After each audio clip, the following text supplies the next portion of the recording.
Rowing the Charles, running Heartbreak Hill, or golfing at Granite Links. All the activities that put great in the greater Boston. With its stunning skyline view and top 100 Best in America rankings, Granite Links is a must-play destination for golfers near and far. The course and restaurant welcome visitors and become a member and enjoy the full club privileges.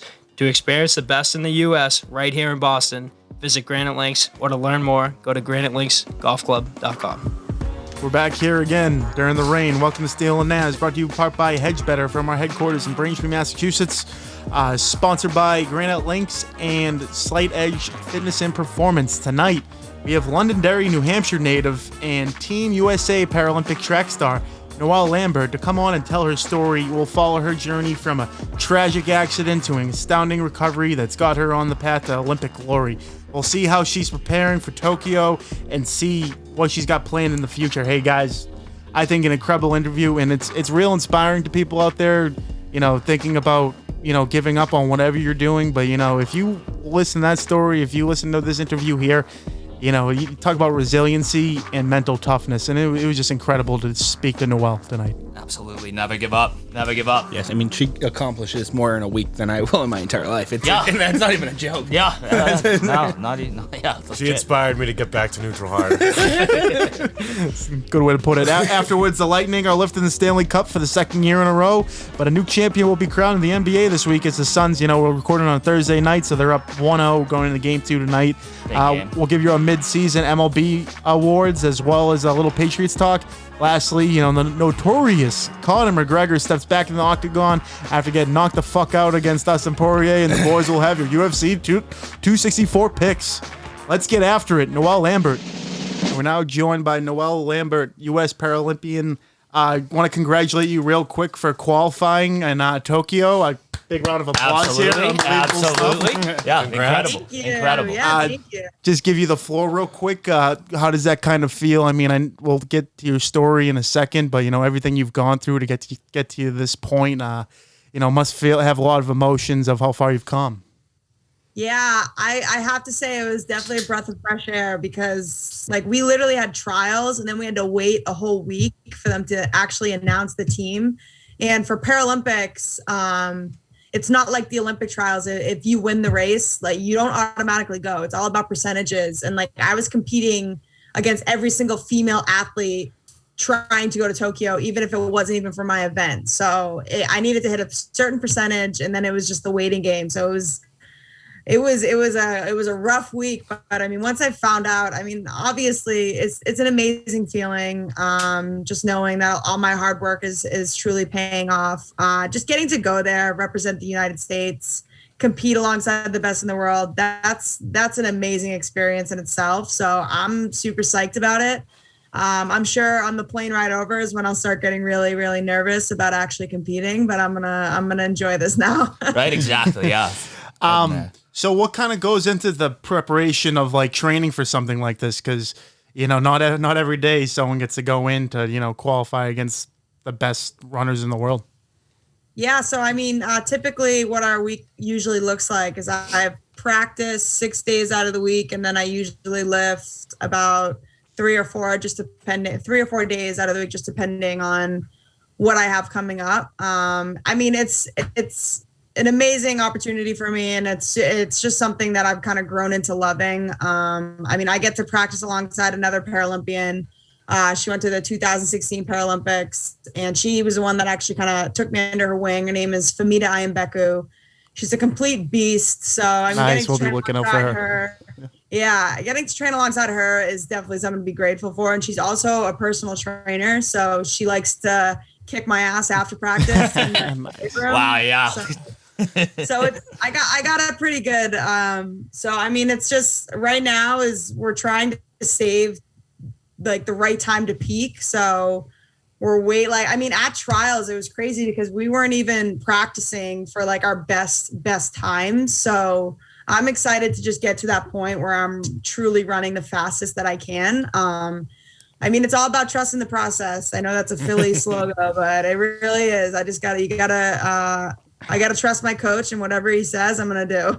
That's it. Basically, you're at playoff track, so you got to play your best during then. So maybe you'll save it for then. Hopefully, yeah, that's the plan. Question here. I know before, like, you have only run a handful of kind of professional races. COVID hits. How many actually have you run?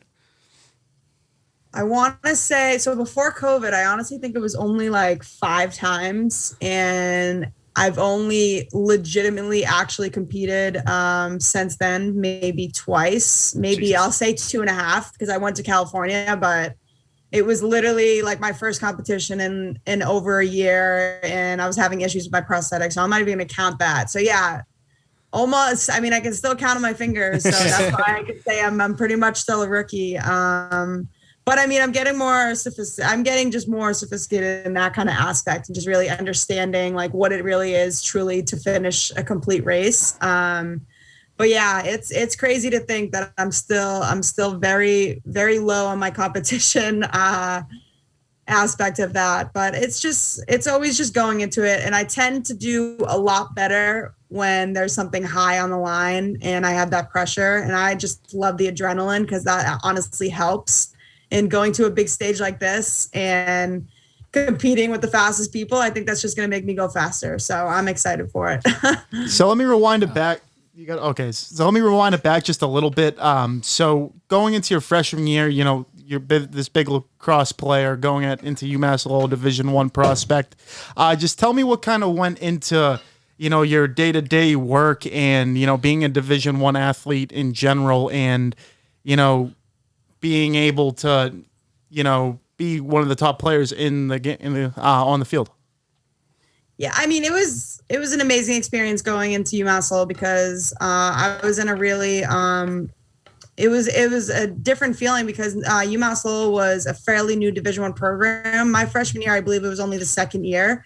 So, I mean, obviously we got a team full of freshmen and sophomores. We only have 1 or 2 seniors. We don't have a lot of leaders. So, I mean, I had to become a leader my freshman year, and it was something that I had to get used to because typically you go into college and you get your asses kicked by all the seniors and you get told what to do right. And then you respect it. So, I mean, it was just for me, I thought it would be an amazing opportunity because I knew that I would be able to potentially get a really big starting role on the team. And I mean, the work ethic, listen, the type of athlete and the type of person I was before my accident, I was just kind of that stubborn athlete that hated going to practice and only loved going to games.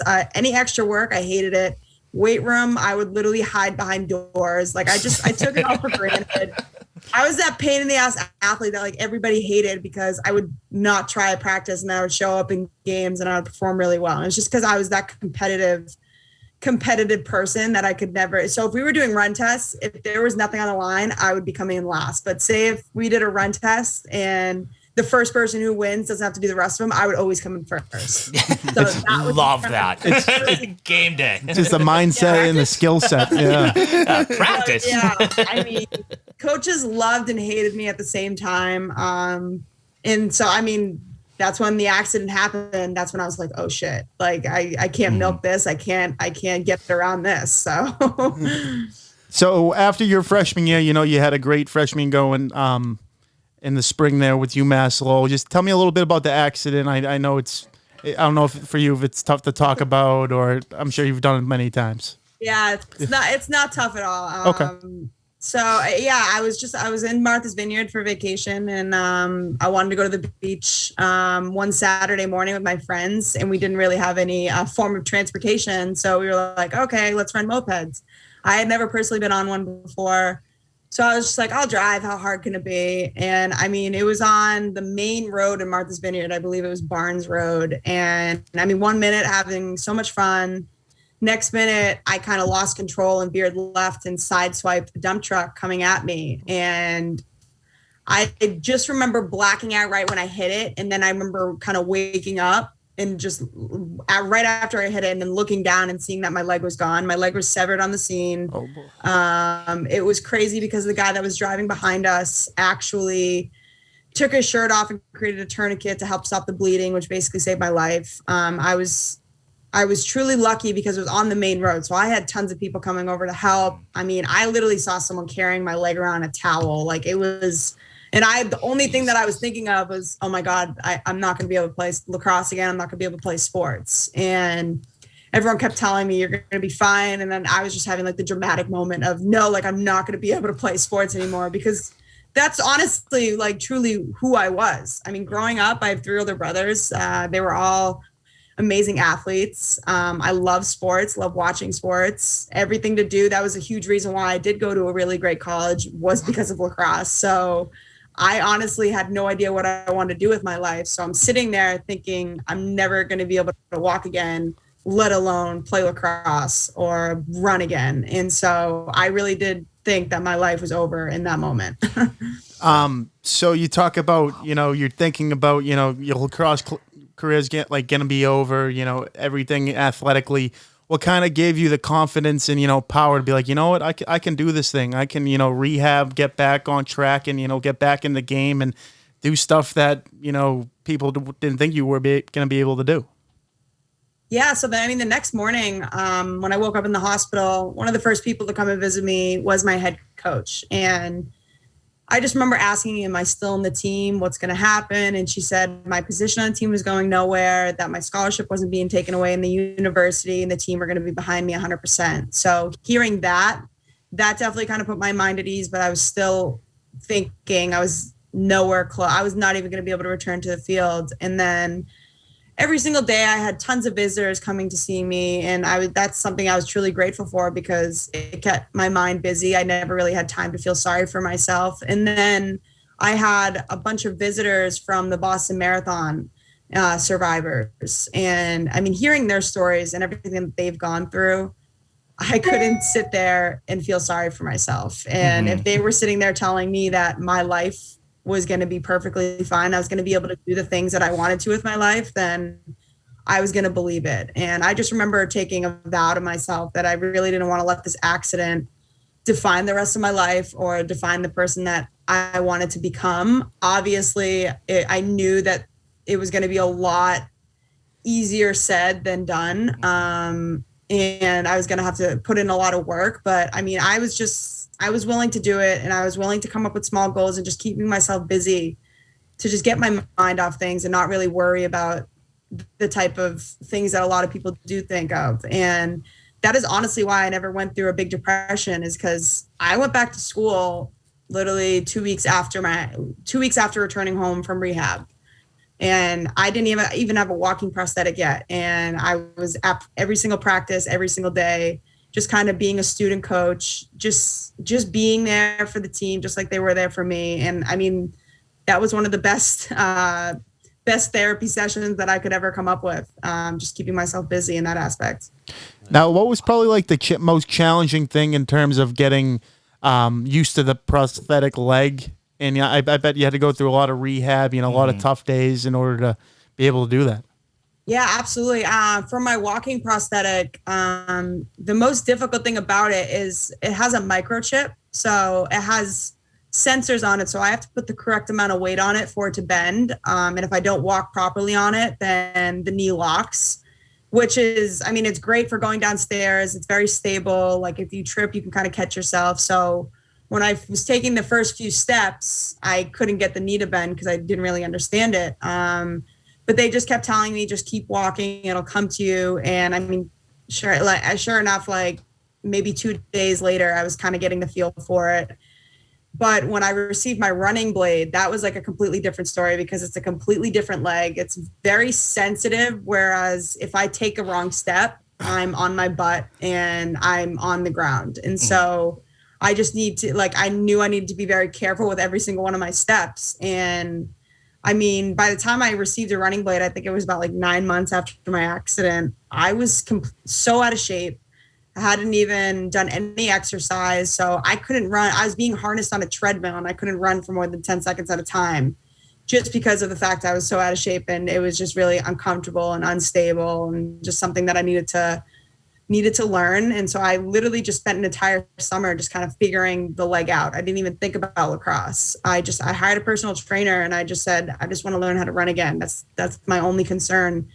And that whole summer went by, and I believe I lost like 25 pounds, and I was finally getting into the feel of like what what it feels like. And so returning my junior season, in the beginning of the year, I remember having a meeting with my coaches saying, all right, I want to return to practice. Wow. Yeah, that must have been awesome, Mom, when you got the running down, just sprint, just like, there we go. Yeah, I mean, it was crazy because I was just like, oh, I got running down. It's going to be a piece of cake now. But then my first practice, I hadn't even picked up a lacrosse stick and ran at the same time. So people are trying to pass to me.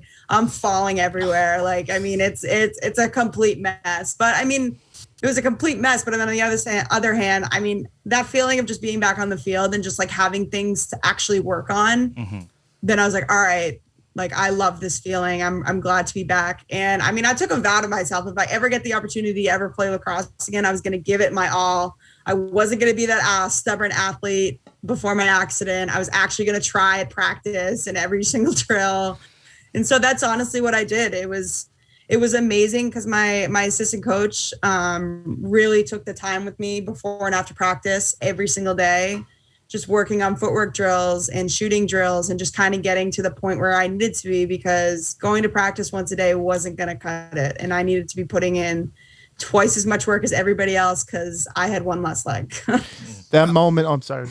No, I just had a question, kind of, just kind of brushing up on you, reading up and watching the articles. I've never kind of seen someone with so much positivity. It's actually amazing to me. And kind of literally, I didn't see one time, one interview, one video where you were kind of second guessing yourself or doubting anything. And there's just no way that's possible. Or is that actually how you are kind of, every day?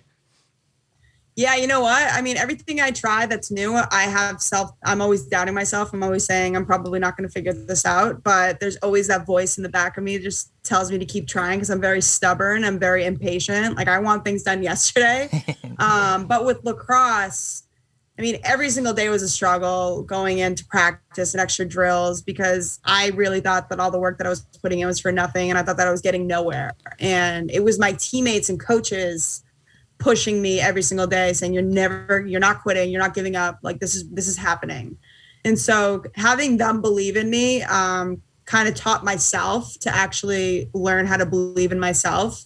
And once I did return playing again, everything afterwards that I did, I was just like, all right, well, it really does make sense that if I want to do something and if I put in the amount of work and energy that I want to put into it, I know I can accomplish it. So I mean, going into track, going into everything else, there was 100% always self-doubt. But it really is a support system I have. I mean, especially my parents, especially my mother, the amount of time she was telling me every single day, like, you're not quitting. You're not going to give up. You're going to be the first above knee amputee to ever play collegiate lacrosse. Like, this is going to happen. I mean, you were, right? That's honestly what was that? You were the first amputee to come back and play, right?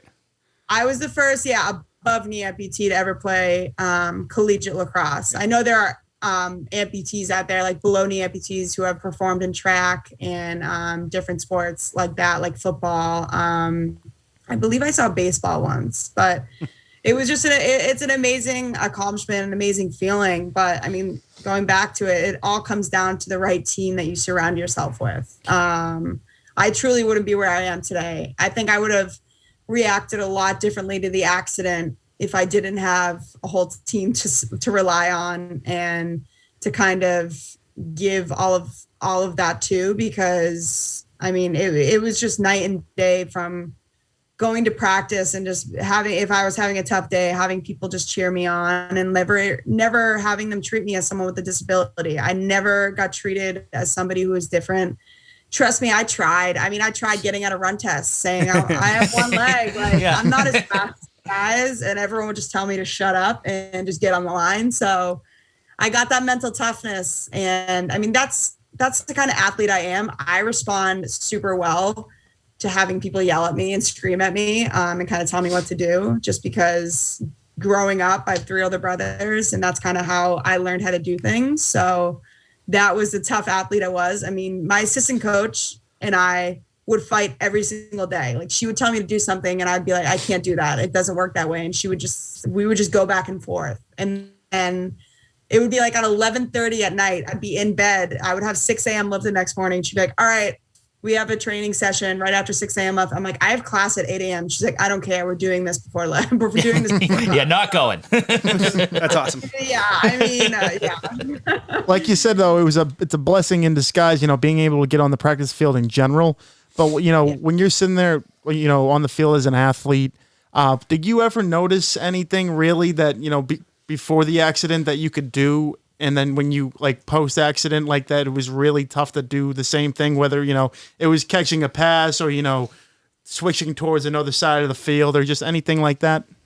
Basically every single footwork you can dream of. I wasn't quick in that aspect. Like I was getting pretty quick at it, but I was never as quick as I once was with two legs. I mean, I knew that going into trying to play lacrosse again. I knew I was never going to be that type of athlete, like that type of player, being the leading scorer on the team, kind of having the ball on my stick, being the quarterback of the offense. I mean, I knew that was not going to be probably the position for me. So I just kind of had to figure out a position that worked. And I mean, in lacrosse, in women's lacrosse, I just played the inside game and I would cut back and forth. I would create openings for my teammates and everybody. And I mean, it just worked for me, but that was just the most difficult part, really. It was the footwork. Because if I ever won 1v1, I hated doing 1v1 drills because I was never quick enough to beat Right. one of the defenders. And like every time I had to do it too. They wouldn't let me not just skip out on it. So I'm just like staring at the defender and I'm like, all right, so this is what's gonna happen. You're gonna pretend to fall and then I'm gonna go around and score. Yeah. As a competitor too, going versus one person, you're trying to beat that person. Yeah. Exactly. I would hammer. honestly just rip shots. I was going to say, I'd start just throwing the ball out. Yeah. I wouldn't even care if I hit them. I'm like, all right, I got a shot off. You lose. Yeah, right. But you mentioned mental toughness, and you must have so much considering the athlete you were the freshman year to then where you have to sacrifice for what you're trying to accomplish post accident, which I find that's incredibly impressive. And my next thing was that the feel good moment of you getting on the field on senior day, scoring a goal in front of all the faithful, all of your teammates, and having your teammates come on the field. That must have been such a special moment. Yeah, I mean, it was definitely one of the best moments of my life. And, when I look back on the video and see like the goal and everything, the best part about the video isn't me scoring. It's honestly the reaction that I got from the teammates and my coaches surrounding me, kind of embracing me. Because, I mean, like I said, it wouldn't have been possible without them. You dropped your stick and you were running away before that goal was even in there. Benches cleared and everything. It was awesome. So girls across, in college across, if you score a goal, you have to drop your stick. Okay. Because they check the pockets. So, I mean, ever since that became a rule, we all the girls use it as a celebration. So I dropped my stick and I just started sprinting across the field. Like I was just like, bye, all right, I'm done. It's over. But I mean, I blacked out at that moment. I honestly don't remember doing that. But I mean, it was just an incredible experience. I mean, it was fulfilling because everybody was telling me you'll be able to do it, but I don't think people actually believed that I could actually return. So that was just a really cool moment in itself. I think having the belief in yourself is everything. Never mind everyone telling you that you can do it. Yeah, getting out there. I mean, that's incredible. Absolutely. Yeah, I mean, my heart dropped. I thought my coach was kidding when she said, "No, I'll go in." I really. Yeah, you sure? I was like, "You sure? You really want to?" Let's go. My next question kind of leads towards the transition. So, what made you think, lacrosse is over and now I want to go in track and field? Yeah, I mean, I basically learned how to run and I was only running for 2 years is where I thought it. And so I was thinking to myself, I really don't want to hang up my athletic career just yet. I mean, I'm just starting. And that's when someone from the US Paralympic track and field team reached out to me and just asking if I've ever thought about pursuing the sport. And I mean, I thought to myself, yeah, I hate running, but this is also an amazing opportunity to maybe represent my country and, kind of do something a lot bigger than myself. So I just signed myself up for the first track meet I saw. I had literally no idea what I was doing. I showed up, it was in Arizona. I showed up and I was literally asking people like where the 100-meter mark was. And then I find out that the entire US Paralympic track and field team was going to be there, the head coaches, and then the reigning national champion was also going to be there, and I was going to be competing alongside her. And I was You just kicked her like, ass, no? "Yep, I'm done." I was like, "All right, I don't even want to compete. I want to book my flight home. I want to be here." Did you I not wanna win that wear- race though? Like by a long margin? What was that? Didn't you What win was that race? Yeah, so it was funny. So I mean, the night before, I'm with my mom, and I'm like, "Hey, mom, like, wouldn't it be actually funny if I won this race?" And she was like, "No, you're not winning this." The girl is an 8-year veteran, has been doing it for I don't know how long. Like, just don't get your hopes up. Just go out and run. And I was just like, "Yeah, you're right. All right, whatever." So I showed up and like. So I've never been that nervous in my entire life because I'd never done an individual sport before. And like, it was all about me. And I just, something wasn't sitting well with that. And so the girl, the reigning national champion, was like looking at me, like could see how nervous I was and was talking to me, trying to calm me down, was super nice. And I was just like, "Yeah, you're right. Like, you'll be ahead of me. You'll be fine. Yeah. You'll be motivation for me to go faster." The gun goes off, and like halfway through the race, I hear this like annoying screeching sound. And it's my mother. 'Cause she's screaming, "I'm winning the race." And so I cross the finish line, and this girl wouldn't even look at me. Like she was just like, just left. Didn't even like, I didn't even see her. Like she was so pissed. Last time she gives advice. Yeah. I mean, I think she was just more pissed off at the fact, because you know how track athletes dress. And I showed up wearing a baggy tank top, like baggy shirt, like a total lacrosse girl, like wasn't dressed to the part at all. But I mean, it was really cool because not only did I win, but I also hit the qualifying times to be part of the Paralympic national track and field team. So, I mean, all of that was possible because the 2 years prior, I was competing alongside people with 2 legs. And I mean, every time I came in last in a run test, I had to do like 10 burpees. So, I mean, that helped. Screw burpees. Yeah. Screw Yikes. It was a really cool experience. I mean, the girl, we're cool now. I saw the girl like a week later at like some gala, and she was super nice. I think she was just kind of caught off guard, which is understandable. She's a competitor. Yeah. Now, was that race local? Was that like around here, or was that No, No, that was in Arizona. Arizona? Oh, okay. Yeah. So as you know, I guess your track and field career progressed, did you start to gain more? I mean, I'm sure that first race in general gave you all the confidence in the world, but like, how did you just start building more to the sport? Start being like technical and being like, if I do this during this time of the race, and if I have a nice finish, like when did that start clicking in terms of that sport? Yeah, so I mean, right after my first race is kind of when I linked up with my teammate and my coach in Boston. And it was really funny. I mean, the first day of practice, I thought he was going to say, "Oh my God, you're running really well." He just destroyed my running form. He said that I looked he was like, "What are you even doing with your arms?" Like, just like totally like just messing with me and all this stuff. So, I mean, I really progressed, but I needed to compete out of the country to officially be a part of the track and field team, because you need to compete internationally and get like classified out of the country. So I got to go to Paris like 2 months after that, and that was like one of my like really great races, because I mean, it was my first time competing alongside a lot of people who were amputees, and I mean, I did really well there.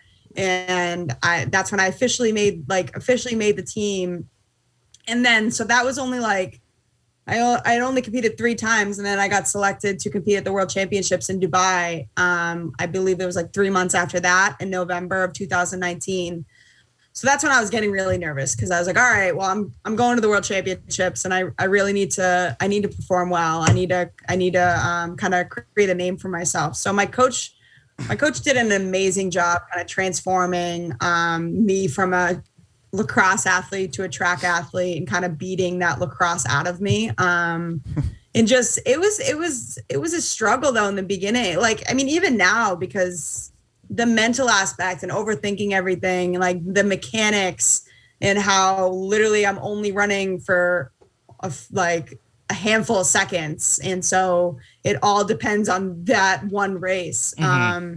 and you wouldn't even believe all the different things that go into sprinting, like you're running for, like what you could be doing wrong. And so that was just everything I was learning all at once. So it was a lot, but I knew going into the Worlds, I had really no expectations. I knew that it would be a great opportunity. So, I mean, it was a really cool opportunity for me because I went, I set a new U.S. record and I placed 4th in the world. So, I mean, I was kind of on my high horse.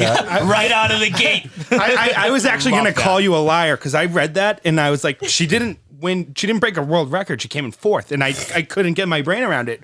But now it's U.S. record. I was literally going to call you a liar. Don't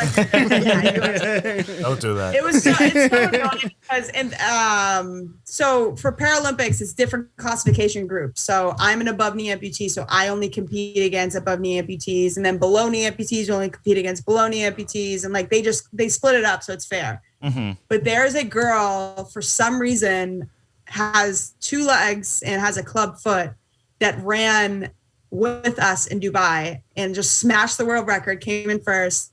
Took a medal away from me. I would have gotten bronze. Oh, yeah. Yeah. So, I mean, it's just like a technicality because there's not enough people like her to have her own classification group. So they just group her in with the people that they think makes most sense. But it really doesn't make any sense because she literally blew all of us out of the water and it's just super annoying. She's not at the Olympics, is she? I think she will be there. Fuck. I think Fuck. Yeah. You want us to take her out? We'll We'll take her out. Yeah, we'll write somebody.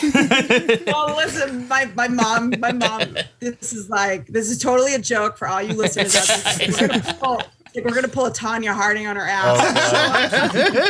And I was like, Mom, you can't say this. Yeah. Like it's not this girl's fault. Like it sucks. Well, So, while we're talking about things we shouldn't do, just say hypothetically, I consider us friends now, all right?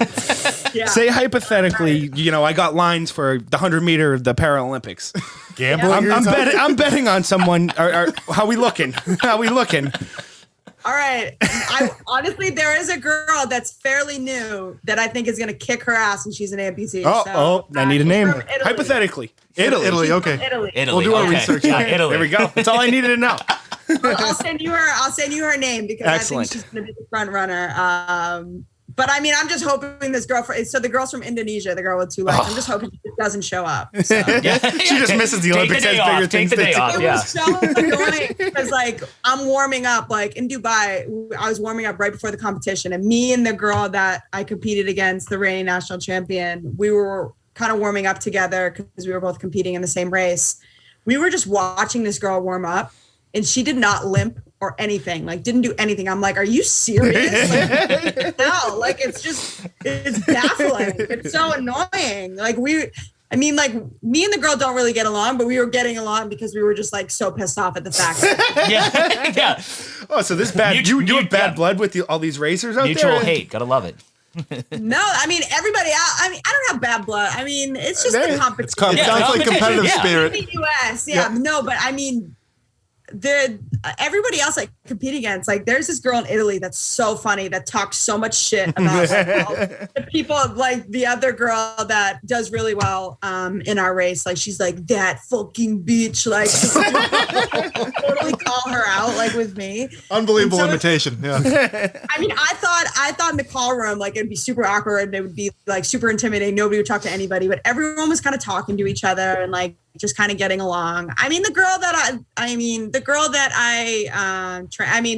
from the US that I compete against, she's super amazing. Like everything that she's been able to accomplish. Like I just want to be her friend. I kid you not. Like I think I've posted 2 Instagrams with this girl and she likes and comments on each one, but won't follow me. Like Tough cold shoulder. Oh, Jesus Guys. Christ. That just Come irks on. me. I'm just like, you're super cool. You're super cool. I just want you to follow me. I want to be your friend. I but- respect it. Yeah. One button. One button. A big thing a big thing I was wondering too. You broke the U.S. world record in Dubai. Like, how was that celebration afterwards? I mean, it was insane. Yeah. I mean, we did go out, and what? I'm not great with like musicians, but we were in Dubai, and it was Steve a group Aoki? of rappers. It was a group of rappers. It's like a group. It's like 2 or 3 of them. The Wu-Tang? Quavo, Quavo, nice. Oh, yeah, Migos, the Migos. They were all Migos. there. They were all at this hotel. So, and like when we went out and they were performing, they were calling like all the Paralympic athletes on stage. Like it was awesome. It was such a cool that's experience. great. I mean, it was just super fun to be a part of. When I got home, like I got to celebrate with my friends and everything. It was so annoying because like I found out that I was going to Dubai maybe like 2 months, maybe a month before we actually left.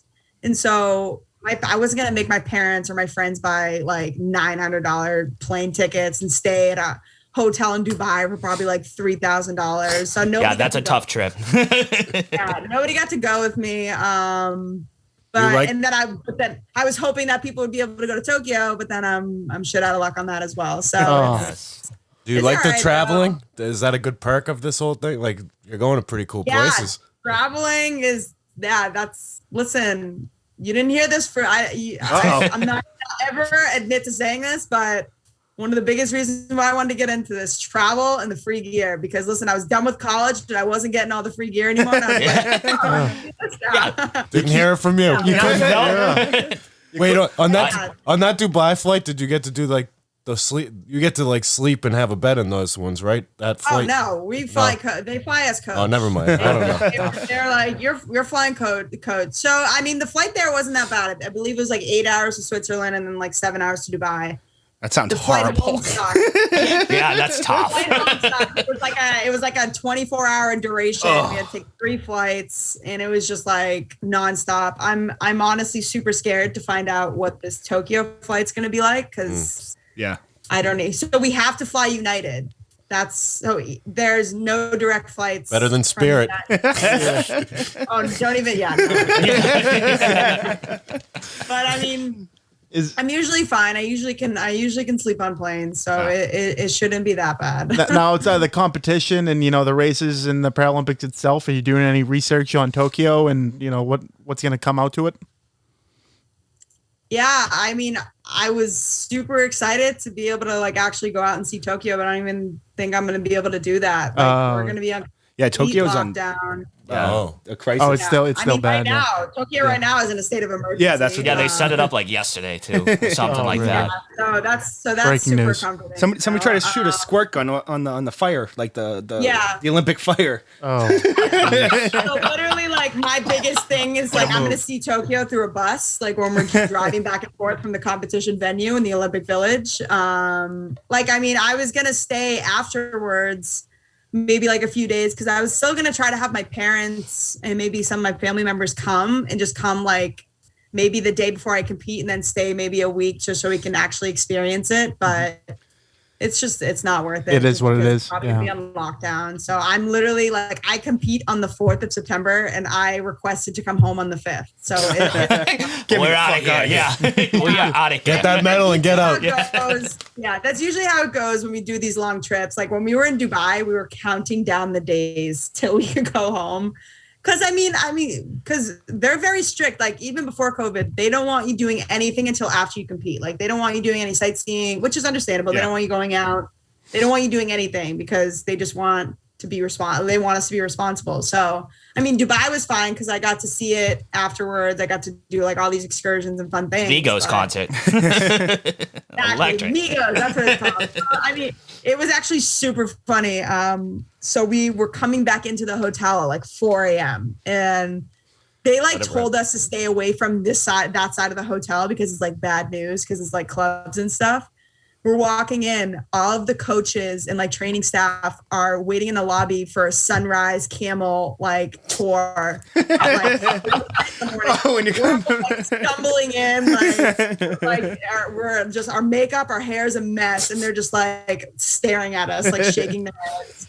And we're like, we're done competing, and like we just kind of like ran away from it. Yeah, see you later. it's an awkward moment now. So, but they didn't say anything else after that, so that was okay. Now, the last thing I kind of wanted to ask was about your foundation. So it's called the Born to Run Foundation, which provides amputees with prosthetics that allow them to run again. Yeah, I mean, a big thing why I wanted to start this is because personally, I received 2 different specialized prosthetics from 2 different foundations. And a lot of people don't realize this, but insurance companies will only cover your everyday walking leg. they won't cover a running blade or a waterproof prosthetic or something else another leg that you want to use. So you're typically have to pay that on your own, and they can range anywhere from $10,000 to $50,000. Oh, wow. So Jesus. it's ridiculous that they kind of expect us to pay for this. So, I mean, me personally, just kind of learning about all these foundations out there, that is really what spoke to me and inspired me to want to start my own. So I believe it was my junior year of college is when I started talking about this with my family. And it was my mom, my uncle, and my aunt who were basically the ones that got it running and like did all the legal things to get it going. So we were able to make our first donation my senior year to a little boy. I believe he was 4 years old at the time, and we gave him a running blade. And I mean, it was the cutest thing. And just like such a heartfelt moment, just seeing him literally run down the hall. Like part of me was so happy, but I was also so jealous because this kid literally has never ran before in his whole life, puts the running blade on, starts running down the hall. Perfectly fine. I'm like, it literally How? took me 2 months to figure this out. So I'm a little jealous, but He took notes. Ever since then, we've actually been able to donate 13 different specialized prosthetics, anywhere from running blades, waterproof prosthetics. We donated a yoga arm. We donated a lifting arm. So, I mean, it's just all these different types of things. And it really makes me feel at home because like I was in their situation receiving that leg to do the things that I love. So that's just one of our biggest goals is to basically show people that just because they have something like this happen to them or they're born with it, it doesn't mean that they're limited and that they can truly put whatever they can do with their lives if they kind of reach out to us and all those types of things. I mean, personally, so I actually just picked up snowboarding this past winter, which probably wasn't the smartest thing to do this summer before the Paralympic trials. Is learn how to snowboard. That's impressive. But That's I a fell tough in love with it. Yeah, I fell in love with it immediately. So now I am in the works of trying to get a snowboarding leg. And this leg is like, I kid you not, looks like from the Terminator. It's badass. It's so cool. And when I snowboard, like I lift my pant leg up so people can see that like the person. Yeah. Nice. So, I mean, Eat I picked snow. that. And it was crazy. I had never snowboarded before. I was always a skier.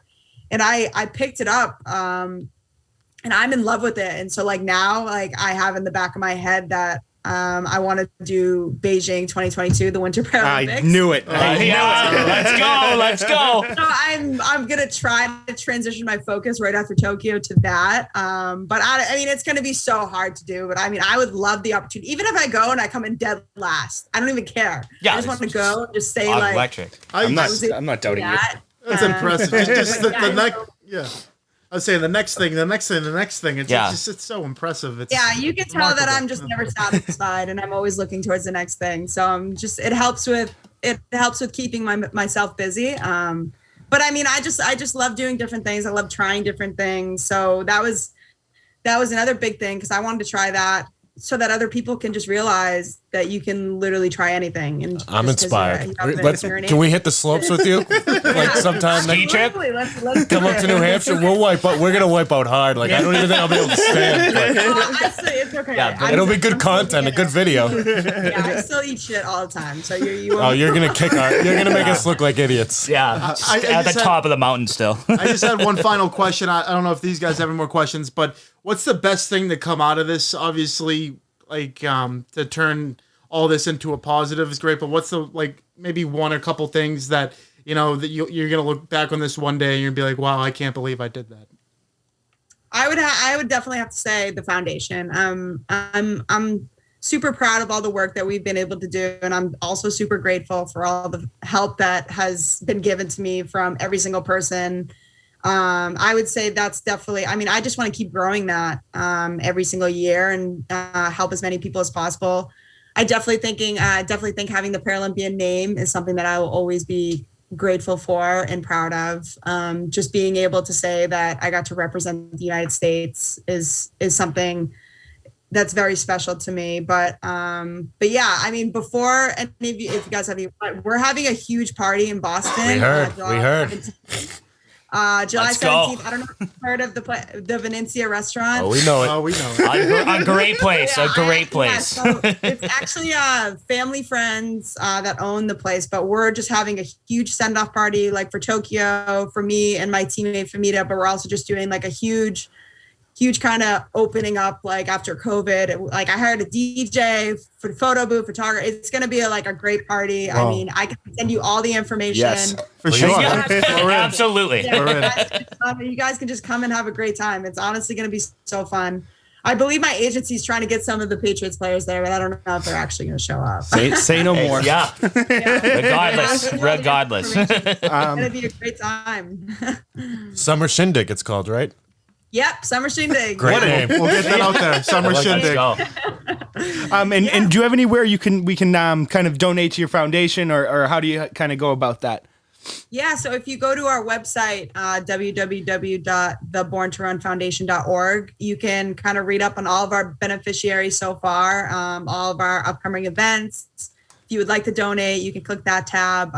If you want to follow us on our social medias, it's at the Born to Run Foundation.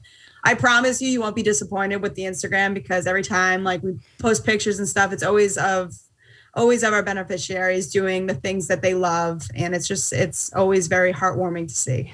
I don't know. I might follow the girl that won't follow you, but not you. So I was so salty about this. Instagram, she's coming out with a line, her Skims line for all the Olympic and Paralympic athletes. So this girl's name is Scout Bassett. She was the first picture. So I was a little butthurt on that, but it was still cool to see. So yeah, if you want to go to Kim Kardashian's Instagram and see that, Murder. no, she's super cool. I just want her to like me. I'm just that type of person. Yeah. She's my friend. Come on. No, for sure. Noelle, really appreciate talking to you, and yeah, it was a pleasure. Yes. Very inspiring. Best of luck. We'll see you Sunday. Yeah, Or no, whenever it is. Saturday. Saturday. Yeah, see you guys next week. See ya. See ya. Have a good one. Bye. Thank you. Yeah, you as well. Bye. Hey guys, Magic Mike here. If you're looking to shed those extra quarantine pounds and get stronger, or you're an athlete looking to get a slight edge on your competition, we have the gym for you. Introducing Slight Edge Fitness and Performance, conveniently located in Braintree, Mass. Slight Edge is offering individual, small group, and sports performance training in a private gym setting. The Steele Nazz boys are going to be in there very soon doing a combine. That's going to be interesting. The Slight Edge trainers will be sure to get your heart rate up, increase strength, and help you reach your fitness goals with a customized program. You can find them on Instagram using the handle @SlightEdgeFit. Give them a follow, or visit their website slightedgefit.com and set up a free strategy session while you're there. Let it rip. And that was New Hampshire native, USA Paralympic track star Noelle Lambert.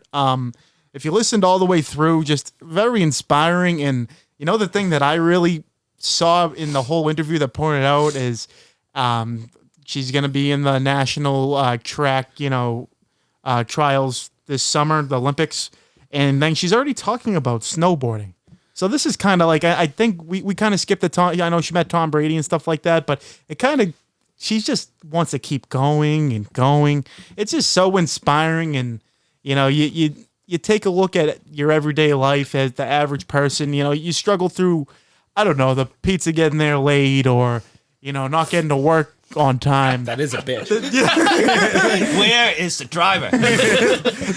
There's a lot more to complain about, and she's not complaining at all. If anything, she's doing the complete opposite and, making complete justice for herself, and as Magic Mike would say, letting it absolutely Yeah, rip. I mean that was crazy. Because after that, not only do I think she's gonna be snowboarding in Beijing, she's gonna win gold in Beijing. That's just the type of person she was. That was crazy. President isn't out of the future, I don't think. I was going to say, Joey Chestnut, watch out. Watch out. Those are two. And Yeah. you could tell just by the interview alone how competitive a person she is. She's already Fun person, too, though. yeah, no, funny. no, very, funny. very funny. You can be funny and competitive. I'm not saying that. What I'm saying, Yeah, though, we don't know is, on the track. as peaceful as she sounds, she's a team player. She's talking to these other people from different countries. She wants to beat the brakes off these girls. Yeah. Oh yeah. I've never hated someone I don't know more than this Indonesian club foot chick. Yeah, what a monster. Well, we'll move on here as the NHL playoffs concluded last night with Tampa Bay Lightning winning 4-1 over the Montreal Canadiens. Thank Christ. Yeah, beautiful. City of champs. Anyone who was rooting for Montreal just don't understand it. Carey Price, another phenomenal game last night. But even Kucherov, that was so funny during the press conference. Yeah. Guy's just slugging a Bud Light. Looks like he was fresh off a cigarette. Dude, he might have been drunk the whole game. Yeah. Like, he was shit-faced. And that was like 10 minutes after the game. But then starts howling about when they lost game 4 in Montreal, how Montreal was celebrating like they won the Stanley Cup in general. He was like, no, not in my house. Not That was happening pretty here. pathetic. No, there was some people being like, this is like disgusting or whatever. And like, all that guy did was get shit-faced and talk shit about Montreal. And there's like nothing better on this planet. There's Love also that. rumors coming out that it was an OT game at game 4. And yeah, if you're in a championship environment, if you're trying to close something out, that's one thing. But if you're up 3-0 in the Stanley Cup and you're on the road in a different country, I think you want to win it back home. So when it came to OT, the rumor is that they kind of dropped the ball intentionally to have them go home. I don't know if that's true or not, but either way, another championship to Tampa, and part of the thanks is to Tom Brady. I guess, yeah. Have you seen there's Yeah, the map. yeah, You it's talking like about the map? when It's Tom Brady unbelievable. was like born in San Francisco. How many championships? Joe there were? Montana showed Then he up. went to Like- Michigan. How many Detroit championships there were? Then fucking Yeah, New England, Boston, and now and then Tampa. It's insane. He is It's- God. It's like there's like 50 of them, Yeah. like wherever he is. There hasn't been a team from Tampa since Tom Brady has been in Tampa that hasn't been to the finals. Like that's Crazy. That's impressive. Crazy. Can't wait for October. And it's not like those are like perennial teams either. You know what I No. mean? Like, it's not like, That Tampa. I'm sorry, but the Tampa Rays. Like, come on. What? yeah. Or What? like, Come on, what? They're supposed to be Fuck like you. No, they're supposed to be like the Oakland A's that lose in the first No, round. they're not. Yes, they are. Oh, fuck you. Vasilevsky, though, might be like all-time great. He's like 26 with a Vasilevsky. Can I just say though, these two, both of these, the NBA and the NHL playoffs, I don't know if we've gotten two worse fucking playoffs. I disagree with the NBA. We'll get Why? I think that every series has been an absolute There hasn't been one dogfight. fucking game winner. Every fucking star is hurt. This sucks. You could that too, easily but it argue gets a to guy. 6 or 7 games. You could easily argue a guy kicking the shit out of somebody has been like the highlight of the playoffs. And it was in Okay. the stands. Yeah, exactly. Like, I've actually enjoyed it. That doesn't bring it down though, because Yes, that it was does. awesome. No, that was awesome. That's like a high ceiling. Back Have you to your seen that guy's he's like autographing shit now, and he's like trying to make. He's living up the fame. He's got a cameo. He's got a cameo. I'm sure he does. What did he probably just go Sons of Four or fucking anything? Yeah, in get four. fucked. Yeah. Happy birthday, Sons and Four. Gotta love it. I'm Back to- jealous. Back to your point, Steele, on Vasilevsky on the Lightning there. If for people who don't, view in the NHL every day, it's playing knee hockey and having that big kid in net that if you, no matter where Yeah, you it's a shoot, it's monster, just not yeah. going in. Yeah, It's just not happening. One more word about Sons of Four guy. Him and the other dude he beat up are supposed to be fighting in the next referee. I heard about that. I heard. that's approved. I don't. It's I mean, unapproved. they both said yes. And Prez was like, yeah, it's approved fucking as far as I know. Massacre. Another reason. Next referee, everyone get there, wherever it is. Since we're on the basketball talk, we'll transition. Milwaukee down 1-0 Thursday night here. Chris Paul shooting the brakes off that gym the other night. It's Unbelievable. He's shooting like 65% in like his last few games. There's no way he's gonna regress. And it's like 70 from 3. Yeah, Like, it's over 70 from 3. When Giannis and Brook Lopez are off the floor, he's just there. Bobby Portis fucking can't even see straight. He's fucking running out to him, not closing out. If Milwaukee doesn't adapt tonight, it's over. But I don't see how they don't. Brooke Lopez won't even want to play basketball. I will this say year. though, it's foolish for me that I know Giannis is kind of hurt or whatever. He didn't look that hurt in game No, one. he did not. It's the healthiest But why man. aren't they putting him more defensive presence on DeAndre Ayton? He's going in the paint offensively against DeAndre Ayton, and DeAndre Ayton has slugged everybody in this playoffs. He has really stood on him being one of the top big men in the league. I agree. Giannis came in there the other night and started dunking on him, on him. I think That Ayton's block, the too, was second best nuts. player in the series, though.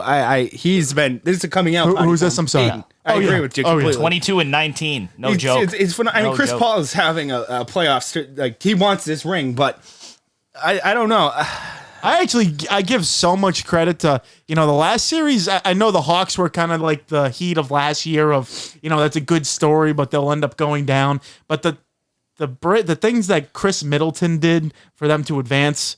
Yeah, the guy's a spot shooter, incredible. I think he's even better. Like he can move around the rim. He can cover guards. He's really the whole package. I think it was the end of the third, or maybe it was before halftime, but like he hit like 4 threes in a row, and that was like the only reason like the backups weren't in, like at the end of game 1. Like Phoenix, dude, what a crowd. If you live there and you're not trying to get in that stadium, that place is rocking. Yeah. You think they know they might never have a chance. Yeah, this is it. This could be it. I think it's both teams. I think that unless Tom moves to the and then the Coyotes start winning. I love it. No, but you look at Milwaukee and they got by Brooklyn because Kyrie got hurt and James Harden wasn't good. That team's gonna be back next year and that team's gonna be ready for blood. LeBron James, when he misses an NBA Finals, he gets back the next year. So on the other side, fuck LeBron. I agree 125%, but I'm just saying what actually happens.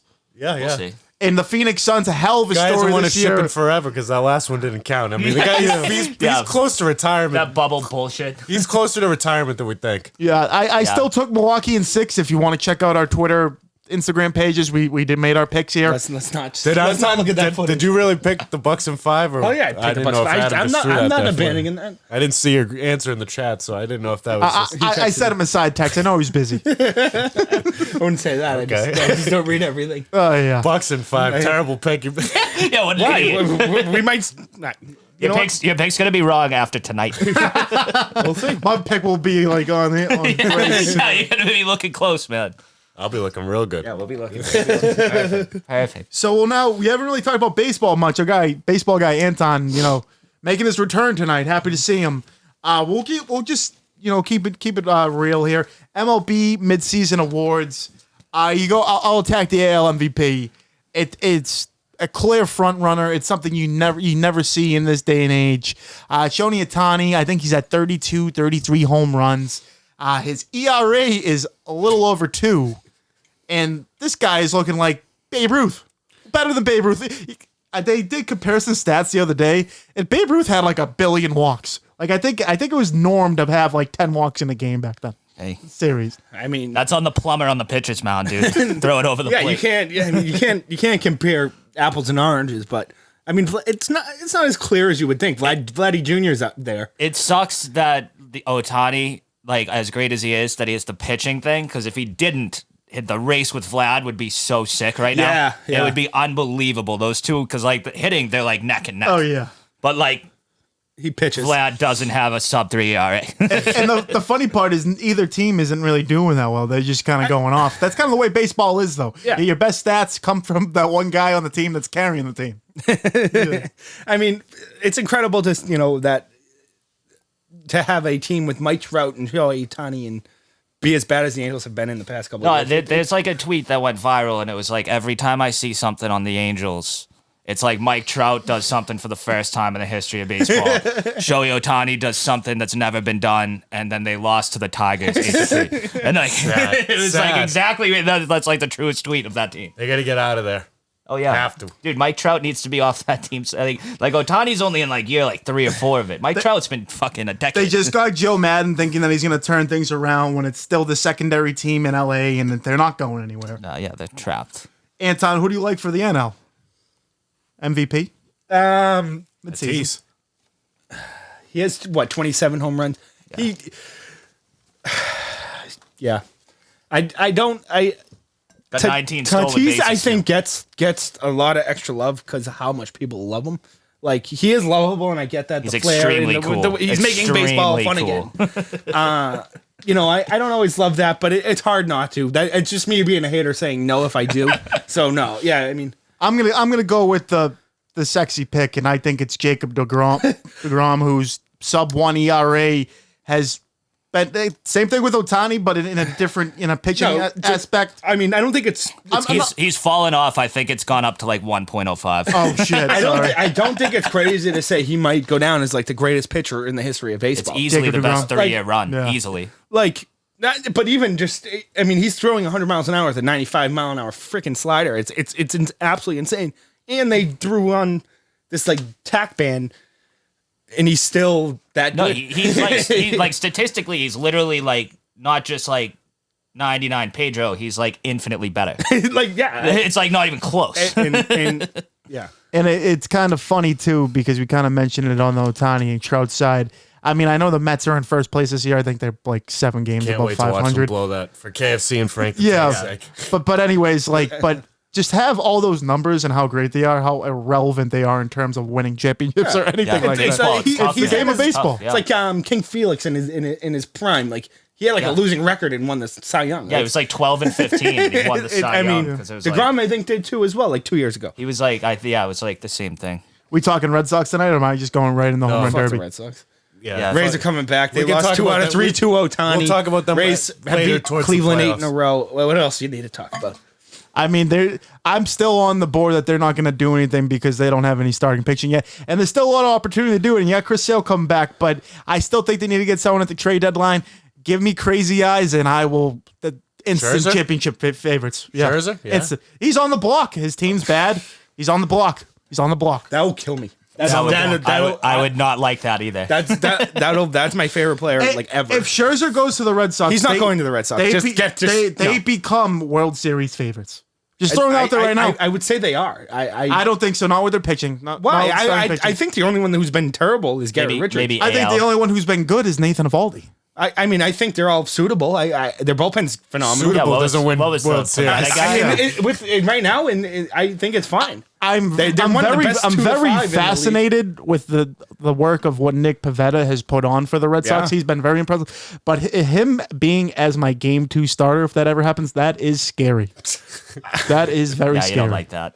I don't know. I don't hate it. Nick Pivetta was actually very good. A lot of their He'd be players, 3. He is very good, but he's not. they've all he's had not the those guy. major arm injuries, and he was supposed to be a number 2 in Philly before he got hurt. And the arm injuries don't like you're still out, but they don't like you just come back now. Yeah. It's not like back in the day where you lose like 10 miles per hour or something. Like you do just like Steroid it up. I Get said right it for back a in lot there. of episodes, but get some another spider tack in you. another Matt I want Barnes Garrett Cole to be good again. another Matt Barnes appreciation shout out here. He's pitched really well this year. He's, I think, their longest tenured pitcher besides Workman. Yeah, Workman went I think he went to Philly and came back. Yeah. I think he sucked there, and now he comes back and he sucks now. So fuck it. So it's kind of Barnes, but yeah. So we'll lead into the home run derby talk. I have the guys in front of me, so I'll mention it for all you guys, and we'll make our picks here because I know that these just came up this week. So you have Shohei Ohtani from the Angels. Great you got to have a lefty. You have Pete Alonso, who is absolute missiles for the Mets. It's a Reigning great- champ. Reigning champ. Trevor's It's a great home run derby. Trevor's story would be quite the story, huh? In Colorado, Trey Mancini.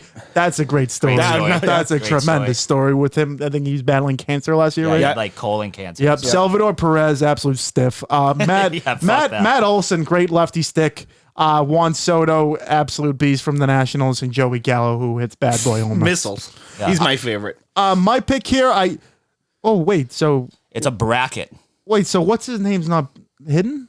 They haven't. I don't think all the names are out. Guerrero though. Guerrero's in it, right? No, I believe haven't heard that I don't yet. believe so. From what He's too cool for it. I see these there's- picks. It's 8 people, and I'm pretty sure it's a bracket. Like it's Yeah, one yeah. on one. Oh, yeah. I just named 8 people, so he's not in it. no, That he's not. sucks. No. That's horrible. But, We put on such a show last year. I'm pissed. I don't even but- want to talk about this anymore. I'm pretty sure the first round matchup, like 1 versus 8, is Otani versus Juan Soto. Yeah, That- Soto's Which is having like, not a let's great go. year. That's gonna be a good one. Like that's must watch. There's a lot fucking of baseball. good lefties. And Coors, you just hit missiles. Yeah, it's gonna be a show. And my prediction, and it might be a boring prediction, is I think Pete Alonso. He won last year, I believe. He 2 years ago. 2 years It ago wasn't when there they last won year. it. It wasn't there last Who year. hit somebody But put on a show last but year. you see, Vlad. Yeah. but you see with this he won. new format, you need to have like. Oh yeah, there was no. You need to be able to like last. Like it's Yeah. all about a fatigue game. It's not like 10 outs. No, it's like a full timer. So which one do you think fucks the best? A Pete Alonso, no question. Pete Alonso. No Trevor Story question. definitely fucks best. I got my money on He Ohtani. can breathe in the Coors air. Ohtani pitches, he hits, he fucks. This guy is. I haven't even seen him play. I'll watch. Christ. Are I'll you tune fucking in. kidding me? I'll Pitch, tune hit, in for fuck. this. Print the shirts. He, honestly, when hit, fuck. Ohtani hits a home run, though, it's like somebody swinging a wiffle ball bat. Like, watching him swing is Yeah. going to be fucking awesome in the home run derby. Who do you got still? I think Juan Soto or like I want Mancini to win for like the story. Yeah. I just think it's more doubtful. the story than Very the win. doubtful, yeah. If it happens, it'd be like great. It'd be monumental. Yeah. That'd be really cool. So yeah, I got Alonzo. Letting the rep. Who we got? Juan Soto. Otani. Yeah, I said Put me Gallo down for already. Soto on the. I think Joey Gallo is just he's built to hit home runs. Oh, and yeah. do nothing else. Oh, he's got an absolute BB from the outfield. I don't know if he'll be able to keep it up, but his first round will probably be a show. At least the first one. Like the first one might go like to my deck, and it's in Colorado. And then she'll be like, "Can we do it again?" And he can't do it. Correct. His mind's on sex now. We've lost Magic. When is this event? Monday night. Tuesday. Fuck yeah. See you at the pub. We'll turn into. I haven't had this segment in a while. I don't know if we've had it with the Hedge Better name, but either way, my bonehead of the week, and it's not even close. Patriots, whatever you call wide. I don't think he's wide at all. I don't think he's wide open at all. And Kill Harry requested a trade. Since I know he's a first round pick, but where is he in any position to request a trade? This is just bonehead material. I like it. He wants to go. Get him off the team. Get him off. Get Get him off. I think it was Bleacher Report today had the fucking nerve to give me a notification that said like an NFL executive doesn't think the Patriots are gonna get much for N'Keal Harry. I was like, way to fucking go. Like I should be an executive of the NFL. They waited at like a 6th round pick today, and that's not even worth it. Just cut his ass. Yeah. Yeah, I mean, I think Bedard came out with an article like just shitting on Harry. Ripping. It was ripping. awesome. It was fantastic. And he's like, Friend of the honestly, pod. if like you young people want to come at me, good luck. I'm gonna murder you. Like I'm just gonna end your life on Twitter if you decide to refute this. That's literally what he said in his tweet. See, Killers kill. no matter how bad he was doing, I just had like positivity that they were going to put him in the right position because he is an athletic specimen. And coming out of college, I thought he was going to be something that the Patriots finally landed on the receiver. But you know what? They passed on DK Metcalf and went with N'Keal Harry, and it did not work out. And I just want him gone. I think his career is over in New England, and I hope he kind of goes to Cleveland and just dies. But not literally dies. I'm not saying that, but you know what I mean. You said it, man. I hope he dies. Fuck it. Anyone got any thoughts on Kill Harry? I don't know. No, Not worth the thought. Yeah. Let's move on to McGregor Poirier. What?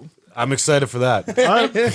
Yeah, big time. So I'm reading here from the Tale of the Tape podcast the other night on the whiteboard here. We got Dustin Poirier. Shout out Tale of the Tape. Yeah, lights out, Lang, love him. Subscribe and listen. Yep.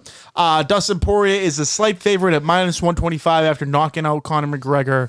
I forget what month it was, but if you're January. a UFC guy, you remember. So McGregor's at a slight underdog +105. I'll start with you, Magic, since you got a little into it going in here. Who do you like? I don't even know. I don't know. I think I want McGregor to go down.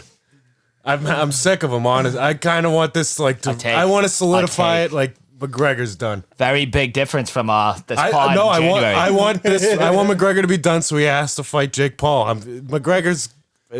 You suck. Yeah, you're fucking like awful, literally, dude. like you suck. It's what the people want. No, it's what you want. I don't want that. I fuck Jake Paul. Yeah, I want Jake it. Paul's the worst. Like I don't know, man. I mean, If Jake Paul never fought again, I wouldn't even notice. Yeah, I wouldn't give a shit. I'd agree. Yeah. But they will ride out into the You sunset. don't agree. You fucking don't agree. Shut up.